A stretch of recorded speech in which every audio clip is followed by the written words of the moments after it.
বৃষ্টি হলেই আমি এরকম পানি সংগ্রহ করি। এই বারান্দার মধ্যে বৃষ্টির পানিটা বেশি জমা হয়, সে কারণে আমি এখানেই দিয়ে রাখি। 3টা বাটি আমি কাল রাতে দিয়ে রেখেছিলাম, সকাল হতেই 3টা বাটি ভরে গেছে। আমি এই বড় বোলটার মধ্যে ঢেলে দেখি অর্ধেক বোল হয়েছে, বাকি আবারও ওরকমভাবে দিয়ে রাখলাম। পরবর্তীতে আমি এটা ভালো মতো ছেঁকে একটা কন্টেনারে, যেটার মধ্যে মুখ বা ক্যাপ আছে, সেটার মতো করে রেখে দিই। 1 মাসের মতো এটা সংগ্রহ করা যায়।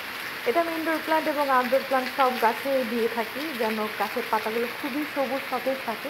এবং বৃষ্টির পানি কিন্তু গাছের জন্য অনেকই ভালো। যারা এখনও জানেন না তারা বৃষ্টির পানি সংগ্রহ করে কিন্তু গাছে দিতে পারেন পরিমাণ মতো। আমি এটা আরেকটা জানালা, আমার এটা ঘরের জানালা, আমি এখানেও দিয়ে রেখেছি। অল্প একটুই হয়েছে, এটা কিছুক্ষণ আগেই দিয়েছি।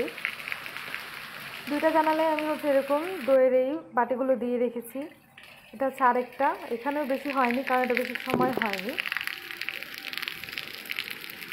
এভাবে করেই কিন্তু আপনারাও বৃষ্টির পানি সংগ্রহ করতে পারেন। এটা অন্য কাজে ব্যবহার করতে পারেন, আমি গাছের জন্যই ব্যবহার করে থাকি।